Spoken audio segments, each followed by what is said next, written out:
बिस्मिल्लाहिर्रहमानिर्रहीम।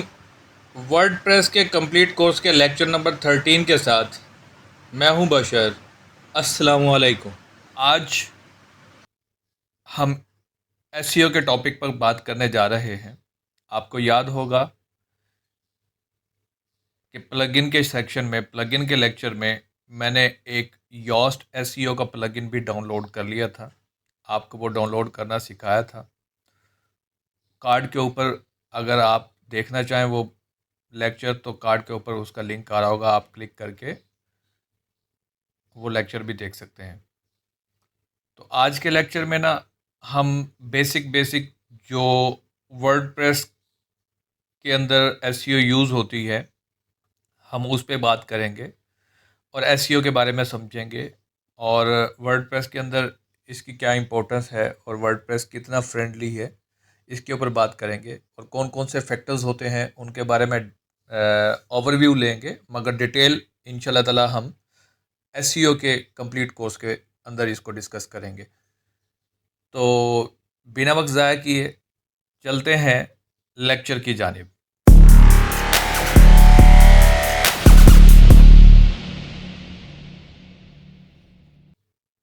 तो आज के लेक्चर में जो एसईओ डिस्कस हम करने जा रहे हैं, सबसे पहले हम समझ लेते हैं कि एसईओ का मतलब है क्या। एसईओ बेसिकली एक प्रोसेस है, एक टर्म्स आप इसको कह सकते हैं, सर्च इंजन ऑप्टिमाइजेशन।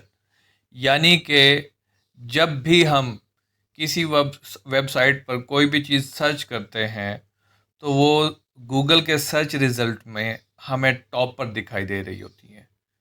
ठीक है, इसका मकसद ये है कि जब फॉर एग्ज़ाम्पल मैं यहाँ पे आपको दिखा देता हूँ, ये देखें, मैं यहाँ पे लिखता हूँ wild olive oil in Pakistan. Let's suppose मैंने यहाँ पे ये wild olive oil in Pakistan लिखा, तो आप ये देखें ये कुछ सर्च क्यूरीज आएंगी और सर्च क्यूरीज में ये कुछ रिजल्ट्स आ रहे हैं और ये देखें ये हमारी वेबसाइट फर्स्ट पेज पे आ रही है, izmafood.com। ठीक है, ये हमारी वेबसाइट है, ये फर्स्ट पेज पर आ रही है। इसी तरह अगर आप ये क्यूरी छोड़कर यहाँ पर लिखते हैं जंगली जैतून, तो आप यहाँ पे भी देखेंगे हमारा बिल्कुल फर्स्ट पेज के ऊपर टॉप पर आ रहा है। ठीक है, इसी तरह आप देखते हैं हम एक और क्वेरी, तो वाइल्ड ऑलिव ऑयल लिखते हैं तो आप शायद यहाँ पर हमारा पेज नज़र ना आ रहा हो, बल्कि आ रहा है। ये देखें यहाँ पर भी हमारा पेज फर्स्ट पेज पे आ रहा है। तो ये जो क्यूरीज मैंने डाली हैं इनको कहते हैं कीवर्ड। ये जो कोई भी कॉमन मैन जब यहाँ पर आकर सर्चिंग करता है, वो कोई भी लफ्ज़ यहाँ पर लिखता है, तो गूगल या एसईओ की ज़बान में उसको कहा जाता है कीवर्ड। मगर आम ज़बान में, आम भाषा में लोग इसको कहते हैं कि मैंने गूगल पे ये लिख कर सर्च किया, ये फ़िक्रा, ये वर्ड, ये सेंटेंस, तो उसको सेंटेंस लिया जाता है या वर्ड लिया जाता है। जबकि गूगल और एसईओ की लैंग्वेज में इसको कहा जाता है कीवर्ड। अब ये कीवर्ड 3 वर्ड्स पर कंसिस्ट है। ठीक है, वाइल्ड ऑलिव ऑयल। इसी तरह अगर हम पिछले पर जाएं तो ये जंगली जैतून 2 वर्ड पर कंसिस्ट है।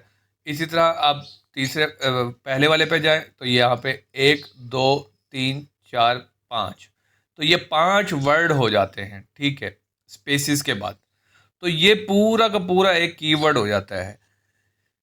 खैर, इसको हम एसईओ के डिटेल टॉपिक में, जो एसईओ का लेक्चर होगा, एसईओ के कोर्स होगा, उसमें हम डिटेल इसको डिस्कस करेंगे। तो मतलब कहने का ये है कि जब भी आप अपने मोबाइल फ़ोन से या किसी भी डिवाइस से कोई भी क्यूरी सर्च करते हैं तो उसके रिज़ल्ट्स जो आपको आ रहे होते हैं उस पे वेबसाइट को रैंक कराना, वो एसईओ कहलाता है।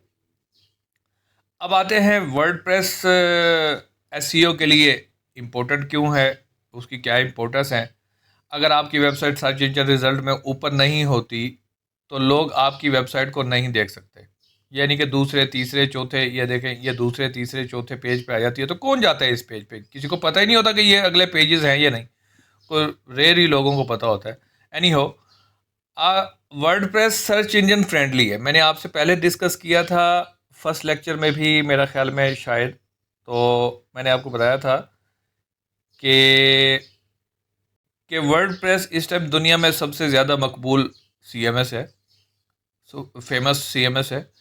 तो गूगल भी इसको बड़ा रिकमेंड करता है, फ्रेंडली है ये, गूगल सर्च इंजन फ्रेंडली है। तो इसमें कुछ फैक्टर्स होते हैं जो हम देखेंगे अभी, मगर डिटेल में इसको हम एसईओ कोर्स के साथ ही पढ़ेंगे। मगर कुछ फैक्टर देख लेंगे और कुछ बेसिक सा एसईओ जो होगा वो मैं परफॉर्म करके आपको वेबसाइट पर दिखाऊंगा। मगर पहले इन फैक्टर्स पर इन फैक्टर को रीड कर लेते हैं। ऑन पेज एसईओ, ये आपकी वेबसाइट के कंटेंट और HTML स्ट्रक्चर को ऑप्टिमाइज करता है। ये इसमें एक फैक्टर ये आ जाता है। दूसरा आ जाता है ऑफ पेज एसईओ। ये आपकी वेबसाइट, एक तो आप वो एफर्ट्स लगाते हैं जो कि आप अपनी वेबसाइट के ऊपर लगा रहे होते हैं। लेट सपोज ये मेरी वेबसाइट है, यहाँ पर मैंने कुछ एसईओ के फैक्टर्स पे इम्प्लीमेंटेशंस की है, तो ये मेरे ऑन पेज कहलाएगा, यानी कि मैंने अपनी वेबसाइट के ऊपर क्लिक की इम्प्लीमेंटेशंस की है। अगर मैं अपनी वेबसाइट से हट के दूसरे ब्लॉग्स पर जाके अपने लिंक्स डालता हूँ, सोशल मीडिया पे डालता हूँ, तो वो डेफिनेटली मैंने अपनी वेबसाइट पे नहीं किया होगा। तो उसको हम कह देते हैं एसईओ की टर्म्स में ऑफ पेज एसईओ। अब इन दो के अलावा ये मोस्ट इम्पोर्टेंट होता है ऑन पेज, उसके बाद of page sometime somehow recommended करते हैं, सम नहीं करते। ठीक है, अब टेक्निकल एसईओ तीसरा फैक्टर है इसका। ये हमारी वेबसाइट को चेक करता है कि आया हमारी वेबसाइट का टेक्निकल एसईओ के अकॉर्डिंग हमारी वेबसाइट एसईओ के लिए ऑप्टिमाइज की गई है या नहीं। अगर नहीं की गई तो फिर हमें टेक्निकली एसईओ के एस्पेक्ट्स जितने भी हैं वन बाय वन वो हमें देखने पड़ते हैं। उसके बाद हमें इम्प्लीमेंटेशंस करनी पड़ती हैं कि ये वीक है, ये वीक है, ऑप्टिमाइज नहीं है चीज़ें, वो कुछ मैं बताऊंगा अभी आपको, थोड़ा सा ओवरव्यू दूंगा। उसके बाद आ जाते हैं थीम ऑप्टिमाइजेशन। ये भी बेसिकली टेक्निकल एस्पेक्ट्स में ही आते हैं, इसी में ही आ जाता है थीम ऑप्टिमाइजेशन। आपका थीम जो है वो लाइट वेट होना चाहिए। लाइट वेट होने का मतलब ये है कि जैसे ही कोई आपकी वेबसाइट पे क्लिक करे तो आपकी वेबसाइट तुरंत ओपन हो जानी चाहिए, इंस्टेंटली ओपन हो जानी चाहिए, फ़ौरन से पहले ओपन हो जाए, यूँ समझ लें। इतना फास्ट और रोबस्ट आपका लाइट वेट स्पीड होनी चाहिए। इसके अलावा और भी बहुत सारे ऑप्टिमाइजेशन होती हैं। सर्वर की ऑप्टिमाइजेशन होनी चाहिए, डेटाबेस की ऑप्टिमाइजेशन होनी चाहिए। बहरहाल आप वर्डप्रेस की हद तक आपका थीम जब आप चूज़ कर रहे होते हैं तो वो मोस्ट इम्पोर्टेंट है कि वो आप देख लें कि वो फास्ट है, रोबस्ट है, इंस्टेंटली लोड हो रहा है कि नहीं। ऐसा ना हो कि जैसे मैं ये अभी WP लर्निंग की वेबसाइट ओपन करने बैठता हूँ तो इसको खुलते खुलते टाइम लगता है, बट ये तो किसी और रीज़न की वजह से स्लो लोड होती है। मगर जब लाइव सर्वर पे होती है तो इसको फास्ट लोड होना चाहिए। उसके बाद अननेसेसरी फीचर्स उसमें जितने भी हैं वो आप कोशिश करें उसमें डिसेबल कर दें। कहीं पे अगर आपको बैनर नहीं चाहिए तो आप उसको डिसेबल कर दें। कहीं पे आपको कोई और फीचर्स विजेट्स वगैरह एक्स्ट्रा नहीं चाहिए तो उसको आप डिसेबल रखें। तो ये लाइट वेट ही रखें। डेफिनेटली जितना हैवी बनाते जाएंगे उतना ही वो लोड लेने में टाइम लेगा। जितना पेज ज़्यादा लंबा होगा उतना ही लोड होने में टाइम लेगा। उसके बाद थीम को अपडेट रखें। हमेशा अपने थीम्स को बग्स फ्री रखें, सिक्योरिटी इसकी हमेशा अपडेट रखें। और नेक्स्ट आ जाते हैं प्लगइन पर। प्लगइन्स जब भी हम इस्तेमाल करें तो कोशिश करें कि कम से कम प्लगइन इस्तेमाल करें। अगर आप हर छोटी छोटी चीज़ के लिए प्लगइन डाउनलोड करना शुरू कर देंगे तो आपकी वेबसाइट पे बर्डन बढ़ता जाएगा, और वेबसाइट स्लो होना शुरू हो जाएगी। तो कोशिश करें अननेसेसरी प्लगइन्स को डिसेबल रखें, बल्कि डिलीट ही कर दें, अनइंस्टॉल ही कर दें। उसके बाद परफॉर्मेंस प्लगइन का यूज़ करें, जैसे कि W3 और टोटल कैशे। ये मैं आज के लेक्चर में आपको बताऊंगा। मैं मोस्टली लाइट स्पीड करता हूं, तो मैं आपको थोड़ा सा उसका ओवरव्यू दूंगा। उसके बाद रेगुलर प्लगइन जो हैं उनको अपडेट करें, जो आपके इंस्टॉल प्लगइन है उनको टाइमली अपडेट करें। सिक्योरिटीज़ पैचेस जितने भी हैं उनके क्लियर करते जाएं। और प्लगइन ऐसा ना हो कि आपने एक चीज़ के लिए एक प्लगइन किया हुआ है और उसके ऊपर उसी चीज़ के लिए दूसरा प्लगइन इंस्टॉल कर दिया है, तो वो कन्फ्लिक्ट नहीं होना चाहिए। ठीक है, तो ये जो चीज़ें होंगी ये आपने ध्यान रखनी है एसईओ के पर्पज़ से। अदरवाइज़ आपकी वेबसाइट तो बन जाएगी, मगर हो सकता है कि वो रैंक ना हो पाए और कोई ट्रैफिक भी उस पर ना आ पाए, कोई क्लिक्स भी ना आ पाए। तो जो बनवाने वाला होगा वो 1 महीने बाद ही छोड़ देगा शायद। कोशिश करें उसको बेसिक्स वेबसाइट के जो एसईओ है, एक अच्छा जो वर्डप्रेस डेवलपर होता है उसकी प्रैक्टिस यही होती है कि वो हमेशा कोशिश करता है कि अच्छे से अच्छे अपने क्लाइंट को, कस्टमर को परमानेंट अपने साथ लॉन्ग टर्म अटैच रखने के लिए उसकी वेबसाइट को अच्छा बना के दे, ताकि उसका दिल जुड़ा रहे उसकी वेबसाइट्स के साथ। आए दिन उसको नए नए चीज़ें देखने को मिले। ओ वाह, मेरी वेबसाइट तो टॉप पर आ रही है, मेरी वेबसाइट पर ट्रैफिक आ रही है मेरी। तो आप ये बेसिक चीज़ें कर लिया करेंगे जो मैं आज के लेक्चर में आपको समझाऊंगा। हमेशा थीम और प्लगइन का ये एक टिप है, प्रो टिप है, हमेशा थीम और प्लगइन का बैकअप लें। टेस्टिंग करने के बाद उसको लाइव सर्वर पे अपडेट करें। कोशिश करें कि जो लाइव वेबसाइट है उसको लोकल पे उतार लें, लोकल पे डाउनलोड कर लें और वहाँ पे टेस्टिंग करें। जब आपकी वहाँ पे टेस्टिंग कंप्लीट हो जाए तो फिर उसके लाइव वेबसाइट के ऊपर अपडेट करें, अदरवाइज़ ना करें। अदरवाइज़ क्या होगा, अगर लाइव पे ही अपडेट करने बैठ जाएंगे तो हो सकता है कि उसकी वेबसाइट ही तबाह हो जाए, डिस्ट्रक्शन हो जाए, तो आप फिर अच्छे डेवलपर नहीं होंगे। ये बहुत इंपॉर्टेंट टिप है, इसको आपने नोट कर लेना है। उसके बाद एसईओ बेसिक्स है। बेसिक क्या होगा, हम जब भी कोई पेज, कोई प्रोडक्ट, आपको याद होगा कि मैंने वू कॉमर्स के लेक्चर के अंदर एक टेस्टिंग प्रोडक्ट बनाया था। अगर आपने वो लेक्चर नहीं देखा तो ऊपर कार्ड पर उसकी मैं लिंक डाल दूंगा, अगर पॉसिबल हुआ तो आप वहाँ से देख सकते हैं। अदरवाइज़ मेरी प्लेलिस्ट के ऊपर भी आप क्लिक करेंगे तो आपको वो कॉमर्स का लेक्चर नंबर 13 है आई थिंक, वो आपको नज़र आ जाएगा। तो जब भी कोई प्रोडक्ट या पेज बनाएं तो कोशिश करें उसकी कीवर्ड रिसर्च कर लें। रिसर्च ये फिर मैं एसईओ के कंप्लीट कोर्स में बताऊंगा। कीवर्ड उसका यूज़फुल होना चाहिए, कॉमन ऐसा होना चाहिए कि लोग उसको सर्च करते हो उस चीज़ को। अभी मैं इसके बारे में भी बताऊंगा। उसके बाद आपका title, title tag, Meta descriptions, ये सारी उस पेज के अकॉर्डिंग, उस पोस्ट के अकॉर्डिंग या उस प्रोडक्ट के अकॉर्डिंग कंप्लीट होनी चाहिए। ये एसईओ को रैंक करने में इम्प्रूव करता है। ठीक है, उसके बाद उसकी इंटरनल लिंकिंग होनी चाहिए। इंटरनल लिंकिंग से मुराद क्या है? इंटरनल लिंकिंग ये होती है जब भी आप कोई पेज बना रहे होते हैं तो एक होती है इस इंटरनल लिंक, एक होती है एक्सटर्नल लिंक। तो एक्सटर्नल लिंक ये है कि किसी तीसरे बंदे की, दूसरे बंदे की, चौथे बंदे की वेबसाइट्स का लिंक आप अपनी वेबसाइट के अंदर डाल रहे होते हैं, उसको कहते हैं एक्सटर्नल लिंक। तो इसकी भी मैं एक एग्जांपल दे दूंगा आपको। और उसके बाद इंटरनल लिंक जो होता है, लेट सपोज कि मैंने वाइल्ड ओलिव ऑयल का एक पेज बनाया, उसके ऊपर मैंने इंटरनल लिंक किसी और प्रोडक्ट का दे दिया अपनी ही वेबसाइट के, तो इसको कहते हैं इंटरनल लिंकिंग।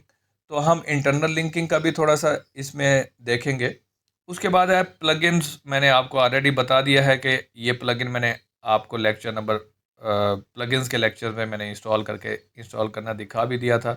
उसके अलावा और भी बहुत सारे प्लगइन्स हैं, ऑल इन वन है, बहुत सारे हैं, रैंक मैथ है, आप देख लीजिएगा कौन कौन से हैं। अब आते हैं एक और इम्पोर्टेंट टॉपिक के ऊपर कि जब भी आप एसईओ करने लगे तो कोशिश करें कि उस पेज के अंदर जितनी भी इमेजेस, जितने भी फ़ोटोज़ इस्तेमाल हुए पड़े हैं, तो वो सारे के सारे ऑप्टिमाइज हों। याद होगा मैंने आपको एक लेक्चर में बताया था कि इमेजेस ऑप्टिमाइज कैसे होती हैं। बड़ी इमेजेस ना यूज़ कीजिएगा, तो इमेजेस आपकी ऑप्टिमाइज होनी चाहिए। उसके बाद इसके बाद एक टिप आ जाती है, अपने कंटेंट को रेगुलरली अपडेट करें और एसईओ बेस्ट प्रैक्टिस को फॉलो करें ताकि सर्च इंजन में अच्छी रैंकिंग मिले। आपको मालूम होगा कि एसईओ फेसबुक जैसे आए दिन अपडेट लेती फेसबुक के जैसे आए दिन अपडेट्स आते रहते हैं, वर्डप्रेस के आए दिन अपडेट्स आते रहते हैं, इसी तरह बहुत सारी ऐप्स के आए दिन अपडेट्स आते रहते हैं। तो एसईओ के भी आए दिन इसकी टर्म्स चेंज होती रहती हैं, कोई इम्प्रूवमेंट होती रहती है, कोई डिप्रिकेटेड चीज़ें ख़त्म हो जाती हैं। तो आप एसईओ यहाँ पे गूगल एसईओ लिखेंगे ना, ये देखें गूगल एसईओ गाइड, आप ये यहाँ पे लिखेंगे, ये देखें ये गूगल की एसईओ गाइड आ जाएगी आपके पास।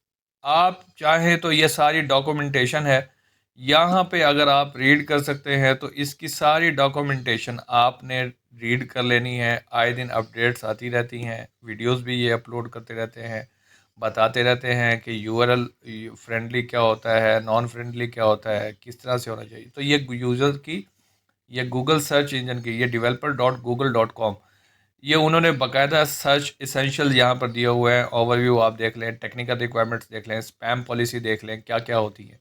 तो ये सारा आप यहाँ पे रीड कर सकते हैं, फंडामेंटल क्या है और क्रॉलिंग और इंडेक्सिंग क्या क्या कैसे कैसे होती है, robo.txt, ये मैं कोर्स कराऊंगा तो आपको इसी से ही इंशाल्लाह ताला कंटेंट इकट्ठा करके आपको इसी से ही मैं गाइड दूंगा, क्योंकि इस टाइम सबसे बड़ा सर्च इंजन जो है वो गूगल है।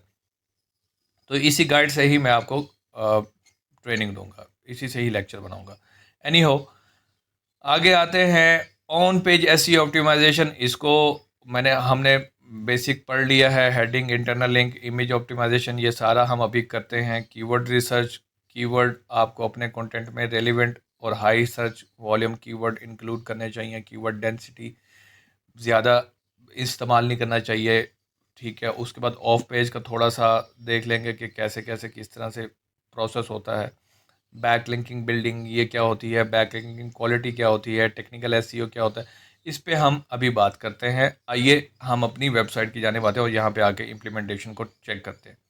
अब ये यॉस प्लगइन मेरे पास हुआ पड़ा है, इसमें मैं चेक कर लेता हूँ। इसका जैसे ही इंस्टॉल करते हैं ना, तो फर्स्ट टाइम इसकी इम्प्लीमेंटेशन होती है। आपको पता है मैंने इसके यूआरएल तो परमालिंक्स तो सेट कर दिए थे सेटिंग्स में जाके, मगर ये फर्स्ट टाइम हम इसको इम्प्लीमेंट कर देंगे और उसके बाद कंटिन्यू करते हैं। ये देखें, ये फर्स्ट टाइम एसईओ कॉन्फ़िगरेशन, यहाँ पे जैसे ही आप क्लिक करेंगे जनरल के ऊपर, यॉस के ऊपर आएंगे, यॉस के जनरल के ऊपर क्लिक करेंगे तो यहाँ पे आपको ऑप्शन नज़र आ रही होगी फर्स्ट टाइम वाली।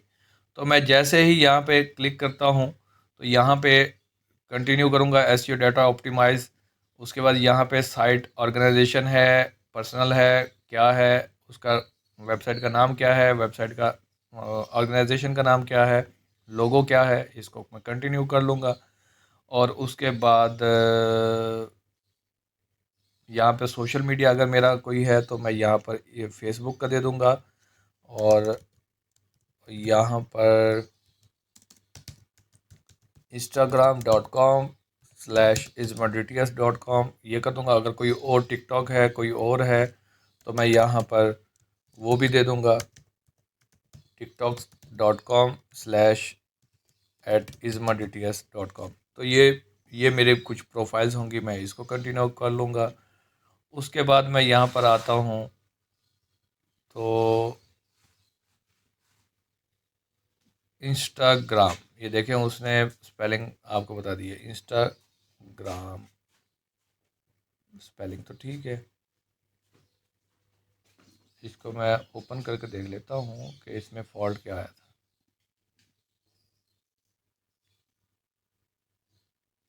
चीज़ तो सही आ रही है, तो अब इसमें रोला क्या आ रहा है।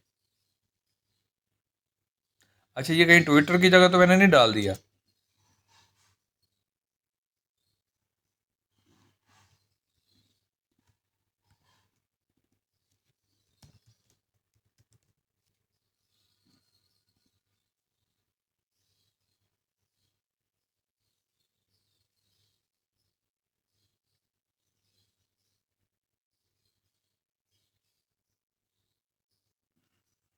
यूआरएल तो यही है।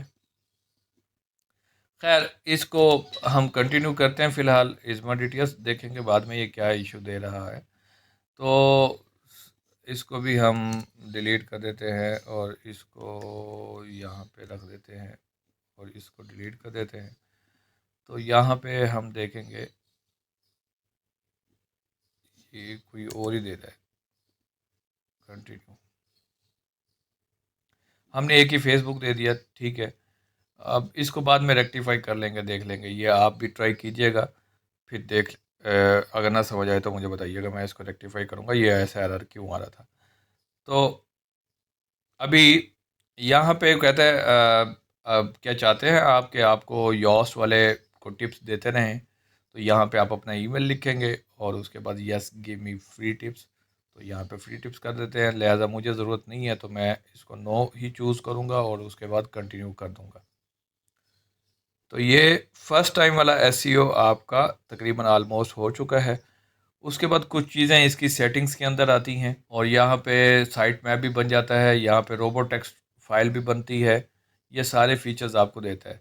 तो सेटिंग्स के अंदर कौन कौन सी चीज़ इनेबल होनी चाहिए, यहाँ पर एक लैंग्वेज का होता है, मैं उसको इनेबल कर लेता हूँ। लैंग्वेज इनेबल ही है, कॉन्स्टेंट मल्टीपल लैंग्वेज का, हाँ जी ये मैं इनेबल कर लेता हूँ।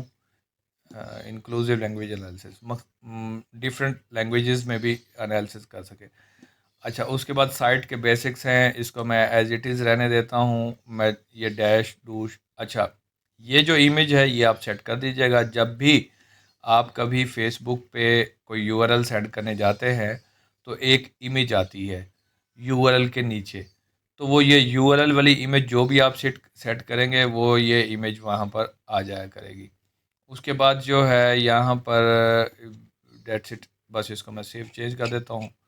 बाकी इसकी site representation, site connection, home page में क्या सेटिंग होनी चाहिए, पोस्ट में क्या होनी चाहिए, पेज में क्या होनी चाहिए, फ्लोटिंग एलिमेंट्स में क्या होनी चाहिए, ये सारा आपने खुद देखना है, इसको एक्सप्लोर करना है। उसके बाद ये एडवांस है, एडवांस के अंदर क्रॉल ऑप्शन क्या होनी चाहिए, ठीक है। ये इसको आप ना ही छेड़ें, एज इट इज़ डिफ़ॉल्ट रहने दें। बाद में जब आप एसईओ को कोर्स कर लें तो फिर आप इसको देखिएगा। फ़िल वक्त के लिए हम इसी को ही डिफ़ॉल्ट लेकर चलते हैं। इंटीग्रेशन में आकर चेक करते हैं कि हमारे पास क्या क्या चीज़ें हैं। और इंटीग्रेशन में ये थर्ड पार्टी आपको प्लगइन्स दे रहे हैं, इसमें इनेबल्स हुए पड़े हैं। ये एक लिमिटेड एक्सेस के तहत इनेबल हुए पड़े होते हैं। उसके बाद टूल्स में आ जाते हैं। टूल्स में मेरा ख्याल में आपके पास ये रोबो टेक्स्ट फाइल और सबमिट इस तरह की चीज़ें होंगी। ये देखें, फाइल एडिटर है, इंपोर्ट एक्सपोर्ट, अगर आपने कहीं किसी वेबसाइट की सेटिंग्स उठानी है, एसईओ का बैकअप लेना ज़रूरी होता है। तो अगर एसईओ का बैकअप नहीं लेंगे और दूसरी साइट को जस्ट कॉपी पेस्ट कर देंगे तो वो एसईओ का बैकअप नहीं आएगा और वो रैंक से हट जाएगी, डाउन हो जाएगी। फाइल एडिटर है, बल्क एडिटर है, इसको आप चेक कर लीजिएगा क्लिक करके कि ये फाइल एडिटर नीचे लिखा हुआ भी है टूल्स, इसको आप रीड कर लीजिएगा। समझ ना आए तो मुझसे पूछ लीजिएगा। और बहरहाल बस इतनी सी सेटिंग्स थी। उसके बाद आप यहाँ पे आएंगे, ये फाइल एडिटर पे वैसे मैं आपको क्लिक करके दिखा देता हूँ। ये मेरा ख्याल में जहाँ तक मुझे लगता है कि ये रोबो टेक्स्ट फाइल है। हाँ जी, ये रोबो टेक्स्ट HTXS है और क्रिएट रोबो टेक्स्ट, हम क्रिएट रोबो टेक्स्ट भी कर लेते हैं। ये अभी मेरे लोकल सर्वर पे एरर आ रहा है तो लिहाजा जैम्प के अंदर, तो मैं इसको कोर्स को as soon as possible complete करने जा रहा हूँ। बहरहाल रोबो टेक्स्ट फाइल बन चुकी है। अब ये क्या बता रहा है सर्च इंजन को कि इस यूआरएल को भी डिसअलाउ कर दो, इसको भी डिसअलाउ कर दो, इसको भी डिसअलाउ कर दो, इसको भी डिसअलाउ कर दो और इसको भी अलाउ कर दो, और बाकी सारे डिसअलाउ हैं। तो एडमिन, इसको मैं अगर यहाँ पे WP एडमिन के बाद यहाँ पे स्टैटिक लगा देता हूँ तो ये इसका मतलब ये है कि WP इस यूआरएल के बाद जो भी यूआरएल आता है उसको डिसअलाउ कर दो, तो बाकी सारे इनेबल रहने दो। तो मैं WP एडमिन जो है और इसको भी मैं अलाउ कर देता हूँ।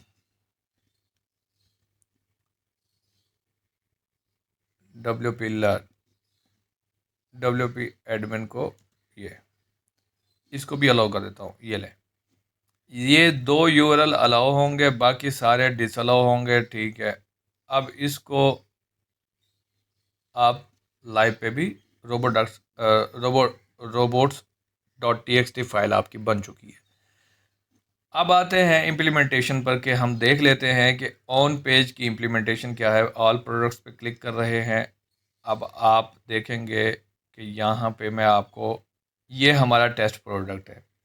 अब लेट सपोज कि हम इसका कीवर्ड अगर देखते हैं तो अब हम इसको किसी फूड के आइटम में चेंज करते हैं, टेस्टी बिरयानी। लेट सपोज मैंने टेस्टी बिरयानी लिख दिया। अब ये वो कॉमन कीवर्ड है जो लोग फाइंड आउट कर रहे होते हैं, या मज़ीद डिस्क्रिप्शन टाइटल में लिखना चाहें तो लिख सकते हैं, मगर ये ज़हन में रखिएगा कि अप्रॉक्सीमेट 72 वर्ड्स तक लिमिट होती है टाइटल की। कोशिश किया करें कि उतना ही वर्ड आप लिखें। उसके बाद ये स्लग है, स्लग भी मैं इसका चेंज कर लेता हूँ। इसी को कॉपी पेस्ट करेंगे तो ये यहाँ पे जैसे ही आप आके अपडेट करेंगे तो ये देखें, ये स्लग में बन जाएगा, कन्वर्ट हो जाएगा। वो अपडेट हो रहा है। अभी मैं इसको दोबारा क्विक एडिट करता हूँ तो ये देखें, ये टेस्टी बिरयानी स्लग में कन्वर्ट हो गया। अब जो देखने वाली बात है, मैं इसके ऊपर एडिट करता हूँ, क्विक एडिट ख़त्म हो गया, मैं एडिट पे क्लिक करता हूँ। अब ये टेस्टी बिरयानी कॉमन वर्ड है, या बिरयानी नियर मी, इस तरह के कीवर्ड्स होते हैं, तो वो आपने खुद ही ढूंढने होते हैं, रिसर्च करनी होती है फिर जाके। अब ये मेरे पास ओपन हो गया टेस्टी बिरयानी। मैंने एक प्रोडक्ट बनाया था। अब उस प्रोडक्ट के डेफिनेटली वेरिएंट होंगे, सिंगल प्लेट, डबल प्लेट, ब्ला ब्ला, जो भी होगा, जो भी जिसके भी फेवरेट है वो नीचे कमेंट में लाजमी बता देगा। अच्छा, एनी हो, आगे ये टेस्टी बिरयानी की मैं डिस्क्रिप्शन लिखूंगा। अच्छा, इसके लिए ना एक मैं आपको टूल देता हूँ, यहाँ पर ये भी याद रख लीजिएगा, प्रोडक्ट डिस्क्रिप्शन कॉपी .ai। ये आप लिखेंगे ना तो यहाँ पे एक वेबसाइट आपको मिलेगी, ये देखें, ये फ्री प्रोडक्ट डिस्क्रिप्शन की है। मैं अपना टाइम वेस्ट नहीं करता, मैं लेट सपोज यहाँ पर आता हूँ और यहाँ पर लिखता हूँ, ये लोड हो जाए। Internet I think as usual मेरे पास काफ़ी स्लो है। तो बहरहाल आप यहाँ से उसका नाम देंगे copy.ai पे, और उसकी डिस्क्रिप्शन बनकर आ जाएगी, और टाइटल भी आपका आपके पास आ जाएगा। उसी में से टाइटल आप कॉपी करके, ये तो हो गया आपके प्रोडक्ट का टाइटल, ठीक है, और ये प्रोडक्ट का यूआरएल। यहाँ पे प्रोडक्ट की डिस्क्रिप्शन आएगी, यहाँ पे उसकी इन्वेंट्री आ जाएगी। ये जो यॉस का सेक्शन है ना, यहाँ पर आपने सारी चीज़ें इंप्लीमेंट करनी है, रीडेबिलिटी, ये सारी चीज़ें। ये अभी तक लोड नहीं हुआ, खैर। अब यहाँ पे आते हैं, मैं इसको लिखता हूँ टेस्टी बिरयानी, ये अभी भी ग्रीन है। अब यहाँ पे आप जनरेट एसईओ टाइटल, ये एआई से जनरेट करके देगा, और ये फ्री है कि नहीं मैं देखता हूँ इसको। ये मेरा ख्याल में पेड ही है, ग्रांट कॉन्सेंट, ये सब्सक्रिप्शन रिक्वायर्ड है, लिहाजा मैं इसको सब्सक्राइब नहीं करना चाहता। मैं चाहता हूँ लर्निंग फेज़ में है तो हम इसको ऐसे ही बस खुद ही टेस्ट करें और ख़ुद ही रीड करें। मैं इसको दोबारा से रीसेट कर देता हूँ साइज़ को, क्योंकि वो नज़र नहीं आ रहा था मुझे। अब यहाँ पे प्रोडक्ट की डिस्क्रिप्शन हुई नहीं है, और यहाँ पे मैं लिख देता हूँ delicious delicious tasty biryani near me. मैं कुछ भी यहाँ पे जो रेलिवेंट होगी डिस्क्रिप्शन वही ढूंढ के लिखूँगा, ऐसे नहीं लिखूँगा। अच्छा, उस डिस्क्रिप्शन के लिए भी एक और टूल है, फैट जो मेटा टाइटल। यहाँ पे मैं यही यूज़ करता हूँ। यहाँ पे मैं आके इसको सिर्फ प्रोडक्ट का नाम देता हूँ, या उसका टाइटल और मेटा डिस्क्रिप्शन बना के देता है। मैं इसको कॉपी करता हूँ, और अगर ये ओपन हो जाता है, ये देखें, ये ओपन हो गया। मैंने यहाँ पे आके टेस्टी बिरयानी दी है, अभी ये लोड हो रहा है। अदरवाइज़ और भी बहुत सारे टूल हैं मेटा टाइटल और मेटा डिस्क्रिप्शन को बनाने के लिए, तो आप वो गूगल से फाइंड कर लीजिएगा, और व्हाट्सएप ग्रुप में और नीचे कमेंट में भी बताइएगा कि मेटा टाइटल और मेटा डिस्क्रिप्शन बनाने के लिए बेहतरीन टूल कौन से हैं। प्रोडक्ट की डिस्क्रिप्शन लिखने के लिए बेहतरीन एआई एआई से हट के ह्यूमनाइज डिस्क्रिप्शन लिखने के लिए टूल कौन से हैं। तो होप सो कि ये चल जाए। प्रोडक्ट की डिस्क्रिप्शन जनरेट हो रही है। हाँ, प्रोडक्ट की डिस्क्रिप्शन जनरेट हो गई है। 5 इंगेजिंग की है उसने, 5 इंगेजिंग प्रोडक्ट डिस्क्रिप्शन दे। हम पहले वाली ही उठा लेते हैं। ये यहाँ से इसको उठाते हैं और यहाँ तक, दूसरे वाली हम नहीं उठाते, और इसको हम यहाँ पे डाल देते हैं। ठीक है, और ये डिस्क्रिप्शन हमारी हो गई। और ये पहले वाली, ये देखें। और उसके बाद मेटा टाइटल अगर हो जाता है तो इसको भी हम देख लेंगे। तो यहाँ पे अब इसी में से ही ना हम tasty biryani is the ultimate comfort food, tasty biryani is the perfect for whole family, ये वाला उठा लेते हैं। यही वाली लाइन उठा लेते हैं। इसी को ही डिस्क्रिप्शन, मेटा डिस्क्रिप्शन में डाल देंगे। ये देखें यहाँ पे। अब ये कोशिश कीजिएगा कि ये ग्रीन होना चाहिए, तब जाके आपकी डिस्क्रिप्शन अप्रोप्रिएट उसी लेंथ में आएगी। अब यहाँ पे वो क्या कहता है, आउटबाउंड लिंक्स और इंटरनल लिंक्स आपके पास होने चाहिए। लेट सपोज मेरे पास कोई और प्रोडक्ट्स है, यहाँ पे सिंपली हीट दी, यहाँ पर मैं कोई चेक और मोर प्रोडक्ट्स, अब इसको मैं अगर लिंक बनाना चाहूँ तो ये मैं यहाँ पे इसके ऊपर इंटरनल लिंक के ऊपर क्लिक करूँगा और अपनी ही वेबसाइट का मैं एड्रेस दूंगा। ये देखें, कोई और प्रोडक्ट्स होंगी तो प्रोडक्ट 1, कोई और प्रोडक्ट्स होंगी तो उसका जो है ना, मैंने यहाँ पे लिख दिया प्रोडक्ट 1 या प्रोडक्ट 2, जो भी लिंक होगा उसका यूआरएल उठा के आप यहाँ पे डाल देंगे और ये लिंक बन गया। अब ये लिंक है, ठीक है। तो अब आएंगे, ये देखें इंटरनल लिंक एंड हो गया। अब उसके बाद आउटबाउंड लिंक्स, यहाँ पे कोई विकीपीडिया का लिंक्स है, कोशिश करें कि आउटबाउंड लिंक उन वेबसाइट्स का दें जो रिलायबल हैं और बिगर हैं, बहुत बड़ा नाम है जिनका। सोशल मीडिया दे दें, चेक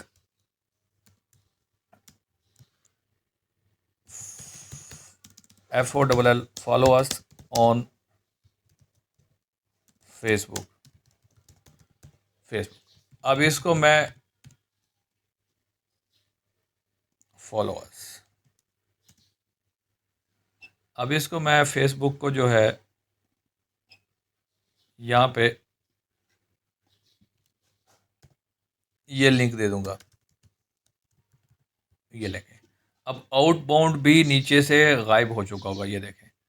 अब इसी तरह ये कीवर्ड एसईओ टाइटल पूरा नहीं है, test product appear in the SEO title, और उसके बाद लेंथ डिस्क्रिप्शन की कम है, ये 300 वर्ड्स पर एटलीस्ट मिनिमम होनी चाहिए। ज़्यादा से ज़्यादा हो तो और भी बेहतर है, मगर डिस्क्रिप्शन की लेंथ कम है, टाइटल की लेंथ कम है, कीवर्ड डेंसिटी ज़ीरो फाउंड है, एटलीस्ट 2 टाइम तो होनी चाहिए। तो कीवर्ड डेंसिटी का मतलब ये है कि टेस्टी बिरयानी, ये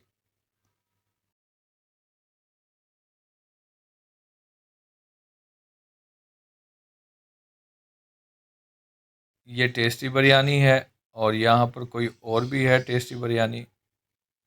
तो ये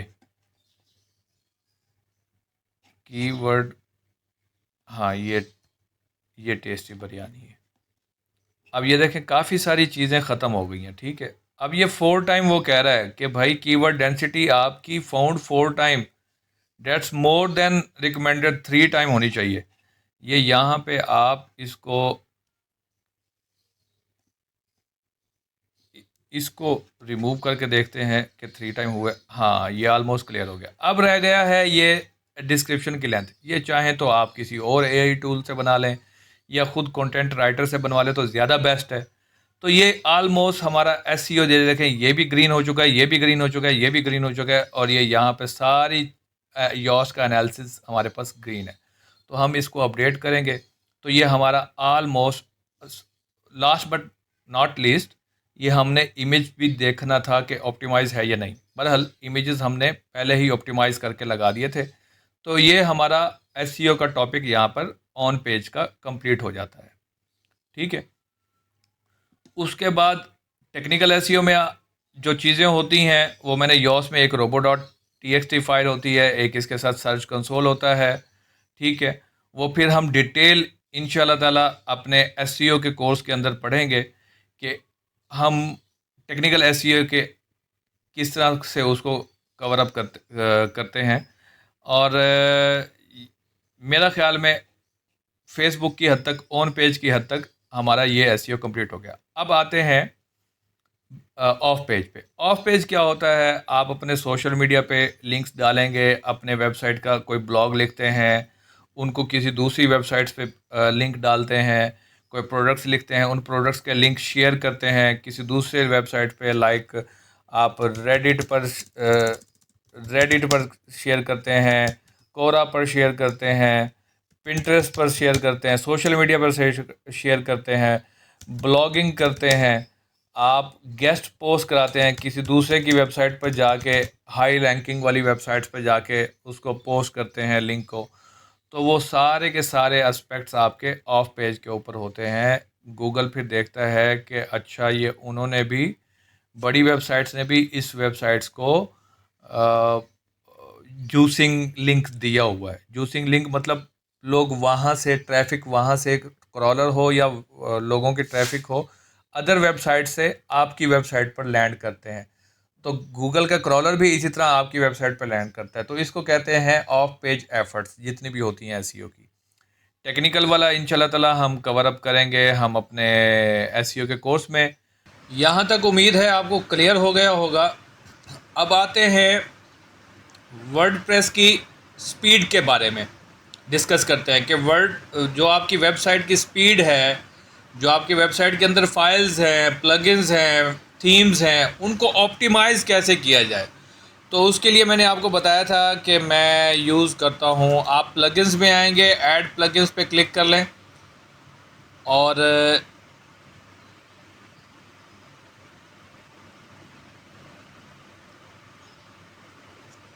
इंटरनेट एज़ यूजुअल थोड़ा सा स्लो है, कॉफ़ी शॉफ़ी ले लें। यहाँ पर आप लिखेंगे लाइट स्पीड, लेट्स सी कि हमें क्या रिज़ल्ट देता है। ये प्लगइन हमारे पास आ गया। इसके बाद हम इंस्टॉल नाउ पे क्लिक करेंगे एंड देन इसको इंस्टॉल होने के बाद एक्टिवेट कर लेंगे। थोड़ा सा इंतज़ार करते हैं जब तक ये इंस्टॉल होता है। जी, तो ये हमारे पास इंस्टॉल हो चुका है। अब हम इसको एक्टिवेट करेंगे सिंपली, और इसमें कुछ नहीं करना क्योंकि आप ज़्यादा एक्सपर्ट नहीं हैं। तो बिगनर और एडवांस स्टेज पर आपने सिर्फ़ और सिर्फ जो है ना, इसके ऑलरेडी प्रीसेट्स बने हुए होते हैं। आपको जो प्रीसेट इसके सूटेबल लगते हैं ना, आपने वो जाके इम्प्लीमेंट कर देने हैं। ये एक्टिवेट होने के बाद मैं आपको दिखाता हूँ कि ये कैसे। ये एक्टिवेट हो चुका है। आप नीचे आएंगे, यॉस के नीचे देखें, ये लाइट स्पीड कैशे का प्लगइन आ गया है। सिंपली आपने जाना है प्रीसेट्स के ऊपर। ये ऑलरेडी प्रीसेट्स बने पड़े हैं, essential, basic, advance, aggressive, extreme. तो मेरा ख्याल में आप सिंपल इसी को ही अप्लाई एंड प्रीसेट पे कर दें तो ये रिकमेंडेड वाला जो एडवांस वाला होगा ना, ये आपका यहाँ पर इम्प्लीमेंट हो जाएगा। अब ये मेरी वेबसाइट क्रॉलर डिसेबल हो गया, लिस्ट क्रिएटेड हो गई है, और क्रॉलर आर आल्सो एक्टिवेटेड है, मगर वो लिमिटेड, यानी कि आपकी वेबसाइट पे ज़्यादा ट्रैफिक की वजह से, ज़्यादा क्रॉलर के बोझ ना पड़े, तो उसने रिकमेंडेड जो भी सेटिंग्स थी उसमें बेसिक के अंदर जो प्लान है, उसके बाद गेस्ट ऑप्टिमाइजेशन कर दी है उसने, CSS HTML जावास्क्रिप्ट जो यूज़ होती हैं, फ्रंट फॉन्ट डिस्प्ले जो यूज़ होते हैं, JS जो यूज़ होती है, DNS प्रीफेच कर लिया है, ग्रेवेटर को कैशे कर लिया, जो है वो सारा आप यहाँ पे रीड कर सकते हैं। ये इम्प्लीमेंट हो जाएगी, यहाँ पे आप देखेंगे यहाँ पे ये कैशे आ गया। सम टाइम ऐसा भी होता है कि आप चेंजेस करते हैं तो वो आपको फ्रंट साइड पर दिख नहीं होती। जब आप आके विजिट साइट करते हैं, इधर आपने चेंज कर दिया मगर साइट पर नहीं आ रही, तो ये कोशिश कीजिएगा उस वक्त जब तक आप प्रोडक्शन कर रहे हो, जब तक आप डेवलपमेंट कर रहे हो, तो इसको डिसेबल रखिएगा। और अगर डिसेबल नहीं है तो आपने पर्ज आल कैशे करना है, तो वो कैशे क्लीन हो जाएगी और आपको वहाँ पे अपनी चीज़ें दिखना शुरू हो जाएगी। तो यहाँ तक इतना ही काफ़ी है। फिर आगे इंशाल्लाह ताला डिटेल में स्टेप बाय स्टेप अगर कोई कहेगा, रिकमेंड करेगा, तो हम इस पे डिटेल वीडियो बना देंगे। तो मिलते हैं नेक्स्ट लेक्चर में। अब तक के लिए इतना ही। अपना और अपने रिश्तेदारों का ख्याल रखिएगा। मुझे दीजिए इजाज़त। अल्लाह निगहबान।